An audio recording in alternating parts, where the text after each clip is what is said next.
everybody was scrambling, running around camp, trying to find their stuff. But we made it to the other side of the pond, and we got into the van that would drive us to the Kennebec River, which is in Maine. I don't know if you guys know what that is. But yeah, so we spent the day canoeing there, and we had lunch together. We learned some new canoeing skills, which was fun. And then after that, things started to go a little bit downhill. We packed all our stuff back into the van, and we're going to drive to our campsite. And so we had to turn off the main road onto a side road that was really bumpy, and it had like potholes everywhere, and it was just like awful because the van didn't have any suspension, so we were all like bumping up and down in our seats, and it was just uncomfortable. Everybody had a headache, and we were going down the super narrow road, and we had a big van full of kids, and then a trailer with like 8 canoes behind us, and it was this tiny little road, and we didn't have any GPS connection, and the place was off the charts. Like, it wasn't charted. So it was a maze of back roads, and we didn't know where we were going. And we had this old paper map, and we had the people in the front of the car like poring over this map, trying to figure out where the heck we were, because nobody had any idea where we were. And we just kept going down this road for a good like 45-ish minutes. And then we decided, okay, we have to turn around because this is not going anywhere. We have no idea where we are. We've been on this road, which isn't on the map anymore. So we have to go back. But we can't because we have a big van and a big trailer, and the road was very narrow. But we got to a place where the road widened a bit, and we were able to sort of turn the truck. But then one of the wheels slipped off the road and into a ditch, and the whole van tipped sideways. And we were all like hanging onto the seats because it was about to tip. But it freaked me out. Like, I thought we were gonna die, but we didn't. The canoes and the trailer were what held us upright, and we were able to drive out of the ditch, luckily. And so we drove back on the road, and then turned around when we got back to the main road because we still hadn't found the campsite. So we did that like twice, and then we finally found the correct road in the maze of roads to the campsite where we were supposed to stay. And we were all super relieved because we'd been in the car for like 1.5, 2 hours almost, trying to find this campsite, which we finally did. So when we got there, everybody was relieved to get out and stretch their legs. I was so glad that was over because I had a really bad headache, and it was just not fun being on the bumpy road. And so when we get to camp, we divide into like 3 different groups. One group sets up the tents, the other one starts the fire, and the third starts cooking dinner because it's now a lot later than when we should have gotten there. So we do that, and I'm in the group that has to set up the tents. And so we're unloading the van, getting out all the bags, and we're like looking through them, trying to find the one with the tents. And we like can't really seem to find it, so we're like digging through everybody's stuff, and then once we've gone through all the bags once, twice, 3 times, we realize that maybe it's not here. So we collect everybody, we like gather everybody around, and we ask them, did anyone pack the tents? And everybody's looking at each other like, what? Not me. So it turns out nobody had packed the tents. There was 1 singular tent, and there should have been 4. And we're all looking at each other like, oh no, this is gonna be awful because we have 1 tent and there's 12 of us, and it looks like it's gonna rain. So we ask our counselors, what are we supposed to do? And our counselor's like, let me think about it. So we're all standing there in silence looking at each other. And then he's like, you know what, we'll just figure it out. And then everybody's facial expressions change, and we're all like really surprised. We're like, what, like, how are we supposed to do this? We're like in the middle of nowhere, it's like getting dark, it looks like it's gonna rain, and we have 1 tent. And then the cooking crew decides that this will be a good time to also announce that they don't know where the frozen meatballs were for spaghetti and meatball dinner. And then it also turned out that nobody had packed the frozen food either. So now we're down 3 tents and half of our food supply because it didn't get packed. And again, we're like all standing in a circle. We're like, oh my gosh, what are we gonna do? Like now we already don't have tents, and now we also don't have a lot of food. Like we're gonna be here for another like 24 hours. Like how's this gonna work? And my counselor just like, we'll figure it out. And so everybody's like stressed, but we're all standing there, and we decide, you know, we're just gonna move forward. And I remember thinking to myself, as we were just kept going, like set up the one tent we had, started making dinner. We were all around the campfire at that point, and I remember thinking to myself that even if we had forgotten everything back at main camp, it wouldn't have been so bad because we all still had each other, and we were all still having a good time and laughing and cracking jokes. And that it didn't matter if we were missing out the stuff because we still had each other. And even if our overnight trip didn't end the way it should have or didn't go the way it should have, it was okay because we had each other, and we would get there when we get there. We just face one problem at a time, and we'd always get there. Thank you.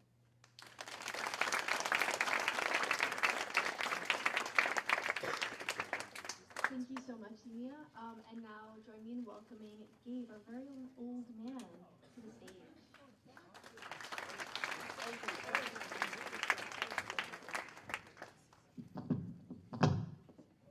Thank you, Kiara. Hi, I'm Gabe, for anybody who doesn't know me. I'm a senior. I'm also a TOEFL fellow. It's been really awesome to have all these amazing stories going on today, to be a part of this. So thank you all for joining us for R7. I'm going to talk about my family, specifically my brother. My brother is 10 years older than me. He is my role model, my best friend, my biggest enemy, and yet I love him, and there is nothing that would ever change the relationship that I have with him. He is somebody that instilled in me a love for 3 things: good food, good music, and good movies. He loves movies so much that he convinced me I was living in one. As a show of hands, who here has seen The Matrix? Yeah, a good number of you, great. So this story actually works now because most people have seen it. The Matrix came out in 1999, I think. I was born in 2006, my brother was born in 96. When I was 6 years old, I watched that movie for the first time, completely unsupervised, just my brother and me. And I was freaked out. I mean, this movie blew my mind, my 6-year-old mind. I couldn't comprehend the possibility that we were living in a world that unlike our own, that the truth, whatever we were seeing, wasn't actually reality. There's a really famous line from the film, "Seeing is believing," and my brother, he took that and he decided, okay, this is how I'm gonna mess with Gabe as best as I can. And the first thing that he did was he hung up green lights throughout our entire house. So if you've seen the film, you'll know that there is a green tint like on the lens. Just every scene has this weird green coated because that's the color of the Matrix. I wake up the day after watching the movie and my room is just completely green. I thought that something must be wrong. I rubbed my eyes. I thought I was dreaming. I went back to sleep. I pinched myself. Again, I'm 6 years old. This is the coolest thing that's ever happened to me. My room is green. I walk outside, green lights in the hallway. I go to the bathroom, green lights in the bathroom. The toilet water looked green. I turn on the shower, the water looked green. I go downstairs, and that's just when things are insane. He is blasting techno music. My dad is wearing long leather jackets and black glasses, and all of a sudden, they all turn to me and they look at me and they say, "You are the one." I said, the one what? So you're just the one. I don't know what that means. And so through the green lights and the techno music and way too much leather and black sunglasses, all of a sudden I hear like a loud banging on the door. So my daddy says, go get the door. Oh, I should mention this first. This was a Saturday, and usually on a Saturday morning my dad makes a big breakfast, right? So I go down expecting to, there's green light, something must be going on. I must be having a pretty good meal waiting for me. On 2 plates on the table was a Dayquil and a NyQuil. If you've seen a Dayquil, you'll know that it's, you know, a reddish orange color. If you've seen a NyQuil, you'll know that it's a darker bluish green color. And if you've seen the movie, you'll know that Neo has one option to either take the red pill and leave the Matrix, or the green pill, the blue pill, and stay in the Matrix. And which pill do you think I took? The red pill, yeah, the red pill, exactly, the Dayquil. I was completely fine. I was not sneezing, sniffling, nothing. And I took a pill for my breakfast. That was all the nutrition that I needed. But anyways, there's a knock on the door. And I kind of, you know, tiptoe over, and I try peeking through the keyhole, and it was blocked. So that's weird. I open up the door, and who do I see but my brother and my 2 older cousins. And they are dressed in full black suits with black sunglasses on, and they're telling me that they're here to get me. They convince me that I am the one who has discovered that the Matrix is not real, and they are the agents who have to come and get me. They gotta, you know, silence me or whatever. And so I live in Charlestown. Charlestown is not big. And Mr. Gallagher, I know you know this. Like, I could run from one end of Main Street all the way down to the north end in 15 minutes. And when I say they chased me throughout Charlestown, I am not lying to you.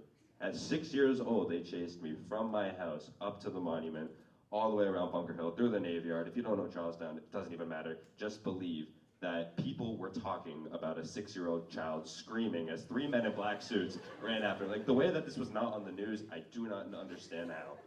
Eventually, they caught up to me, and I was bawling my eyes out. I was crying. I was scared. I didn't understand what was happening. I didn't even recognize that it was my brother in the sunglasses, or my cousins. They take off their glasses, and they look at me, and they just tell me to relax, relax, relax.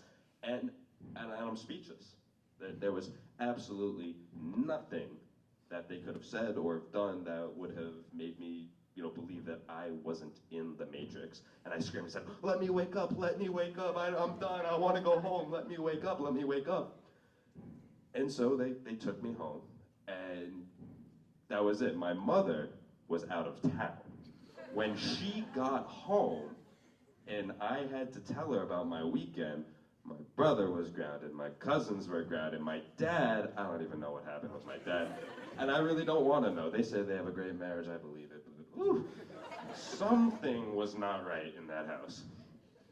The point, I guess, of all of this is my brother took an opportunity to turn a bonding moment with his brother into an absolute nightmare. But through that nightmare, we were able to connect and experience something that he loved, the Matrix, the movies, on, you know, he wanted to take that and he wanted to elevate that experience.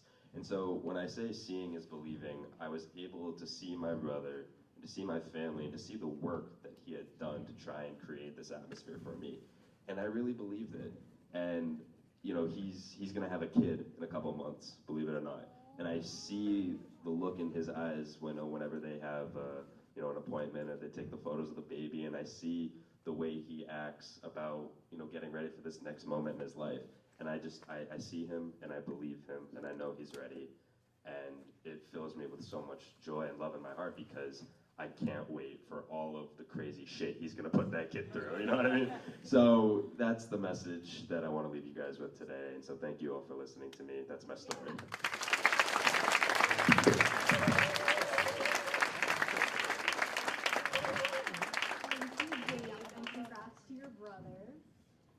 Now please join me in welcoming Mr. Gallagher to the stage.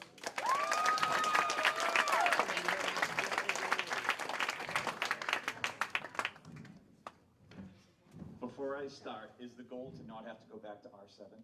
Yes. Because I can talk for a long time if I have to. All right, good afternoon. Wow, good afternoon, everyone. Good afternoon. My name is Jason Gallagher, and I'm the head of school here at Boston Latin.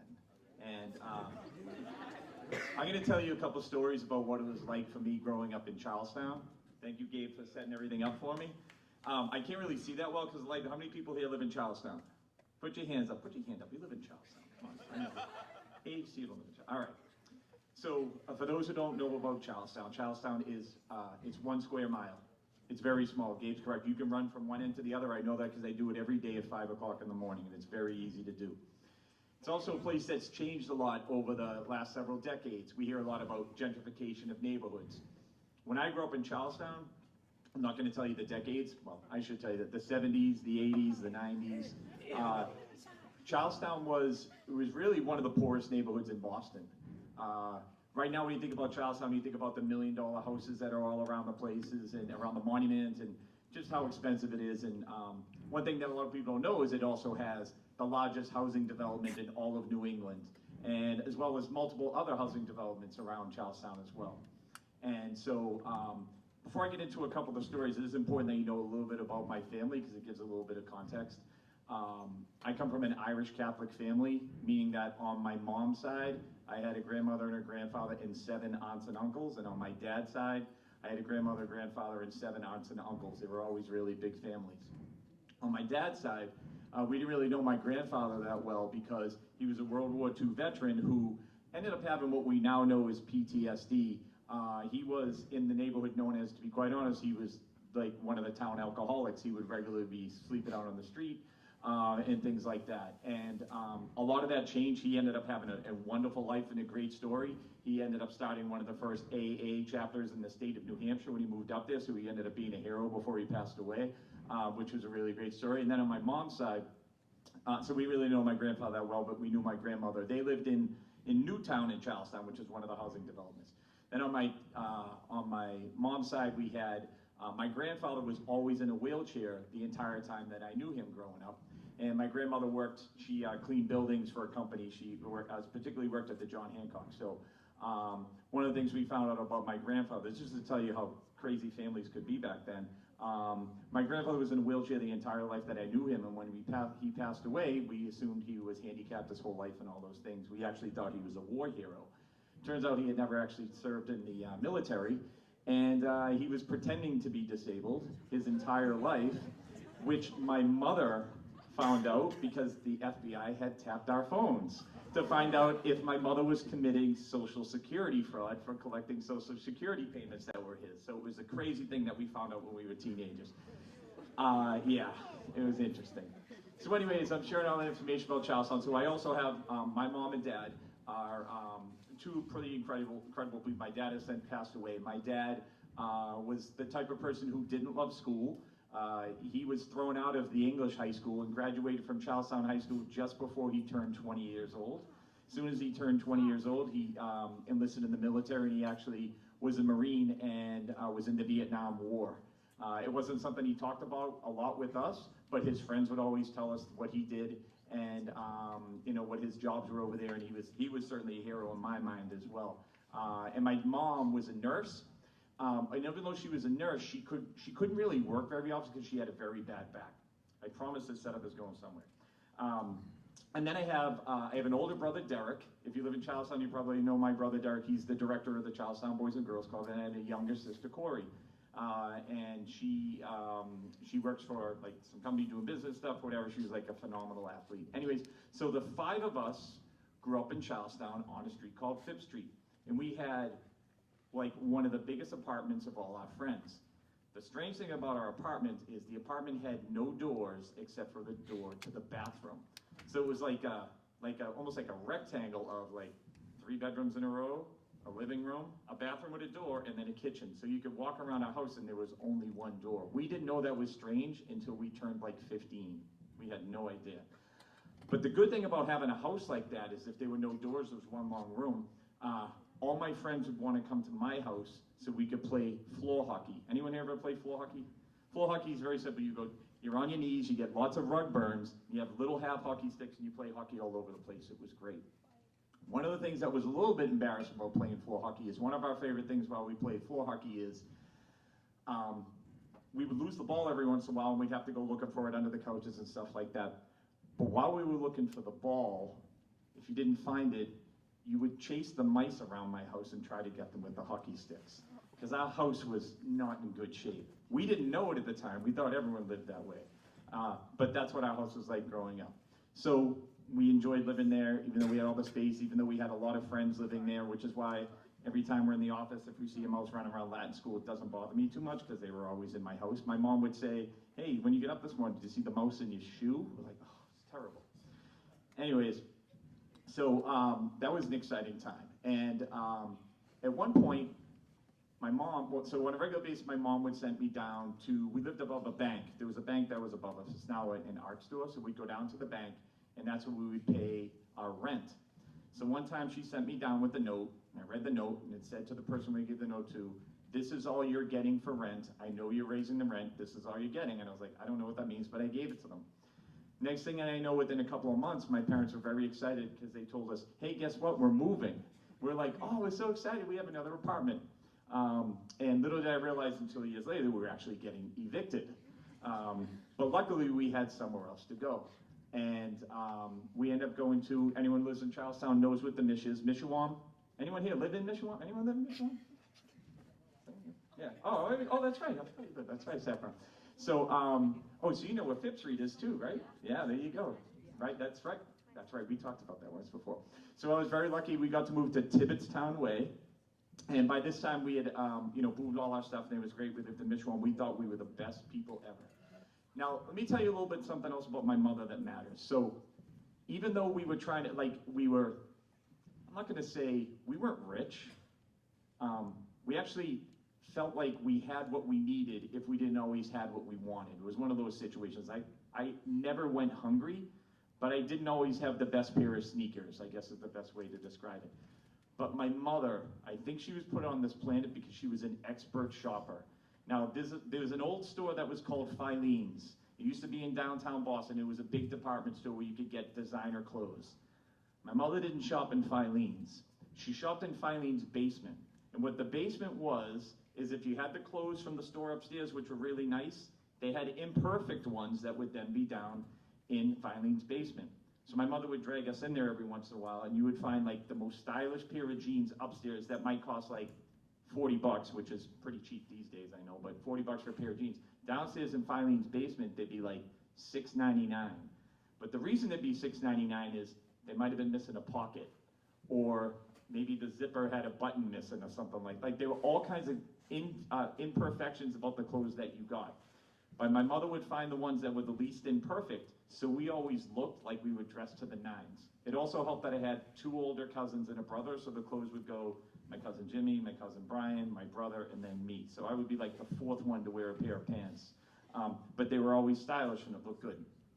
So by this point, when we moved into Mishawam, I'm here at Boston Latin School, and I think it's great. Like, I love being here at Boston Latin School. You know, you get your niche, we're playing basketball, got all these things going on. And one of the biggest things that we had going on, one of the great things we had going on when I was at Latin School at the time is, when we were sophomores, we had a semi-formal. Remember that, Miss Moses? We used to have a sophomore semi-formal. And back then it was a big deal. It was like suit and tie. And we actually would do things like get a limousine. And so I had a couple friends of mine, we decided, let's get a limousine together. That's where I remember I got in trouble from my mom because I went into my bank account. There were no ATMs back then to take out money to pay for the limousine. My mother almost killed me. So anyways, we have the limousine ready to come pick us up. And I'm very excited. I'm at my house in Mishawam. My girlfriend's there. She's all dressed beautiful in her dress and everything. I have my suit on. You didn't wear a tux then. I had a nice suit on. I thought it looked great. And limo pulls up. And it's my friend Jay from West Roxbury who pulled up into the car with the limo. And we get out of the house. We take a picture. We're smiling. We jump in the limo. And the first thing he says to me when I jump in the limo, he said, "Jason, I didn't know you were poor." And I was like, "What are you talking about?" He's like, "Look where you live, you must be poor." And I'm like, "No, we're not poor, what are you talking?" And my girlfriend was ready to kill him. This girlfriend, by the way, is now my wife, so we still tell the story every once in a while. Yeah, right? We still talk about this every once in a while. So she was like ready to kill him, I'm ready to kill him. I'm like, oh my God. I spent that whole limousine ride as we were driving to South Boston to pick up my friend Michael, thinking to myself, what is he talking about?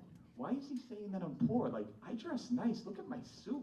Look at my girlfriend's dress. Like, come on now, this is great. So we pull into South Boston, and we're driving around trying to find Michael's house. They have the address, they give it to the limo driver. And I don't think I've ever been more excited in my life, because Michael and I were good friends, but I'd never been over to his house. And anyone here live in Southie? Yeah, a couple people, right? So we pull up to his house. He lived in the Mary Ellen McCormick projects. And I was like, yes, Mike, what's going on? How you doing? I'm so excited to see you. I was like, Jay, what do you have to say to Mike? Right? It's like one of those things. Honestly, Mike and I were so excited that we were able to talk about. I was like, I know I'm not poor, and I know you live here in McCormick Housing Development. I was like, now I know why we're friends, because like we're battling for the same things. We're working really hard to figure these things out. It was one of those days that it kind of like hurt my feelings for the first few minutes, and then like after we picked up Michael and we went to the prom, I couldn't have been more proud of the fact that my family made sure that we always had everything that we wanted, even if everything that we needed, even if it wasn't what we wanted. And it also made me feel good that like I wasn't ashamed of who I was, and I wasn't ashamed of everything that my family had done for me. The cool thing about that was, as we moved into the Mish, my father had become a Boston firefighter, which we were so proud of. And then a couple of years after that, they were finally able to buy a house in Charlestown. And one of the real cool things that happened was that this was my junior year, and I was at basketball camp out at Northfield Mount Herman, and my parents said to me, you know, this is the week we're going to look at a couple houses, we might put an offer down somewhere. And my mom said, one of the places that we're looking is Stoneham. And I'm like, Stoneham? I'm a junior at Boston Latin, like if we go to Stoneham, I have to leave school. But my parents went to look at a house, and my mother wanted to put an offer down. And I come home, and my mom was like, you know, I wanted to put an offer on that house. You would have had a nice backyard. You would have had your own bedroom. The neighbors down the street, there's great schools and all those things. And my dad, who was a very quiet guy, walked in, and he said, but you want to know why we didn't put that offer down on that house? I said, why? He said, there was no way we were leaving the city of Boston until you graduated from Boston Latin School. And I said, thank you, Dad, so much, because if he had done that, there's no way in the world I'd be sitting here right now. There's no way in the world I would have had the experiences that I've had. And, you know, I give a shout out to my dad every day, and I thank God that he did that. But it tells you the type of person that he was. And luckily, our family was able to stay in our neighborhood, and it has meant the world to me. Should I wrap up, or we have time for one more? Is that stop time? Should I stop? No. So Gabe talked a little about his brother being his best friend, right? Even though he's 10 years older. So my brother, we're what we call, ever hear of Irish twins? So my brother and I are Irish twins. We are less than a year apart. Less than a year apart. He's December 21st, I'm December 4th. He was less than a year before me. So we've been close since we were born. Like we've always been friends. We've always been brothers. He didn't come to Boston Latin, so we were never able to be teammates for a lot of high school athletics, but we've always been really close. And one of the things that was really cool when you're the same age is you get to hang out all the time. So we would regularly hang out with a group of friends and go to fun things, crazy things, but sometimes fun things as well. And there was one day that was a pretty crazy day that, you know, looking back was also a really sad day, but we would meet our friends at the Bunker Hill Park, and at the Bunker Hill Park we'd bring out basketball and we'd have basketball games. And one night we were playing and the lights are on and there had to be like 40 of us up at the park, and you know, we're playing good games, whatever, you know, we play like shirts for skins and stuff like that, and the games are all going well, and midway through one of the games, we just hear these loud noises like pop, pop, pop, pop, pop. We're like, what the heck is that? We all turn around and look, and there's somebody standing at the park with a gun. We're like, what the heck is going on here?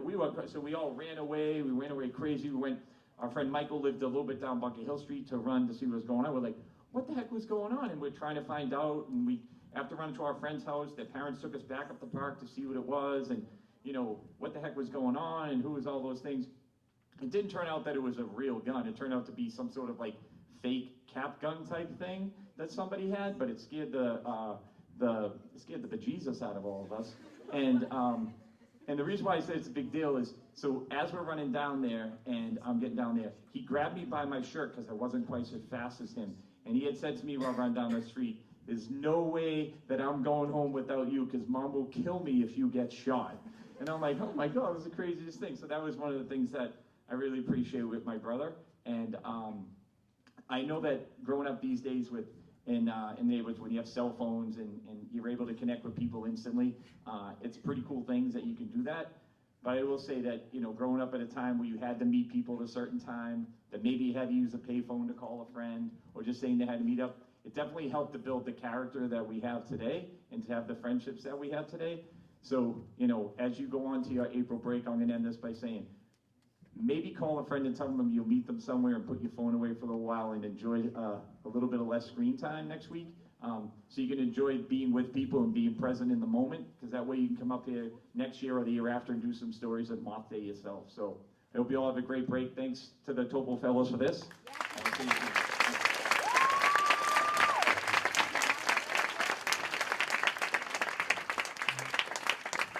everyone for coming, and can we have another round of applause for all of our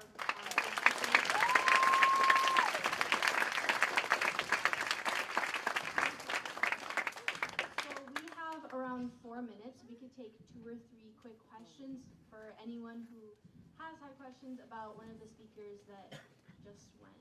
Does anyone have any questions? All the way back. This is for Gabe. So now that you're about to become an uncle, what do you have planned to traumatize? In full honesty, I'm kind of just scared of my sister-in-law, so I don't know. I'm gonna leave that to my brother. I mean, I'm gonna help what I can, but no, if I touch the baby, she'll kill me. All right, any other questions? Okay, well, thank you all so much for coming. We still do have 4 more minutes, so we'll be up here. I will unpause the playlist, so if anyone has any song recommendations, please do, or if you have a joke to share.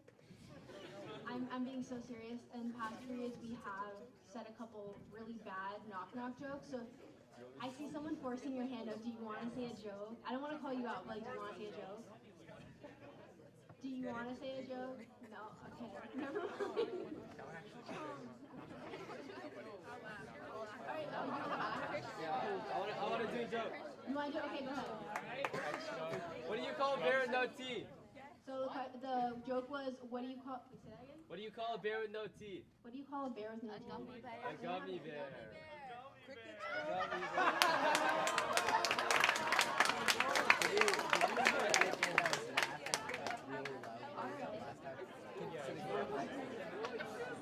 I like it.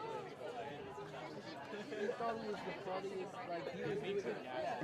But he thought it when he was doing it was so funny. It was hurting my ears so bad.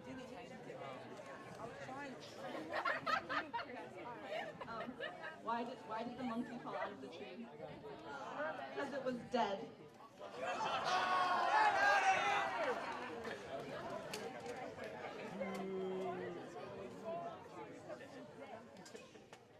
On the death joke one. No. Why do some... Where'd it go? Oh, I got it. Why do cemeteries have gates? Because people are dying to get in. Oh!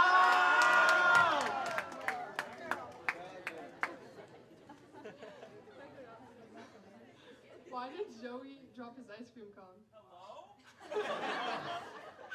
Because he got hit by a bus.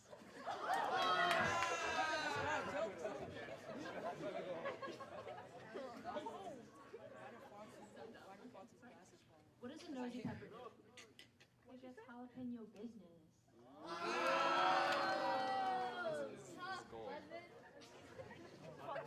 Someone else have another joke that they want to share?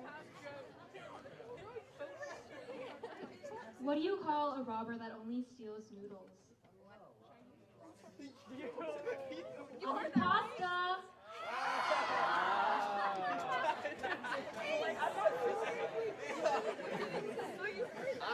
Anyone comes up with another amazing.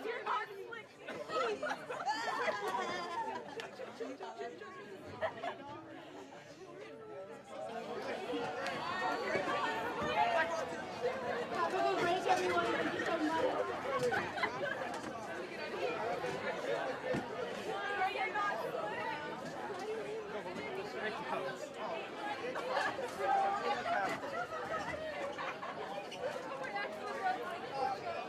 Can we have all of the speakers stay behind it for a minute for a group photo, please?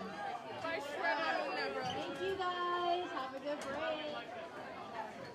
You know, if you can't sing with a mouthful of chickpeas, you might as well just hum us a tune. Come on, that's good stuff.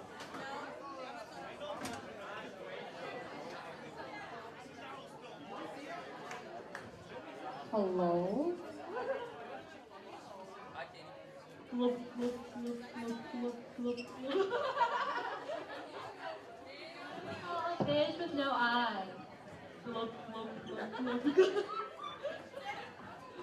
Why are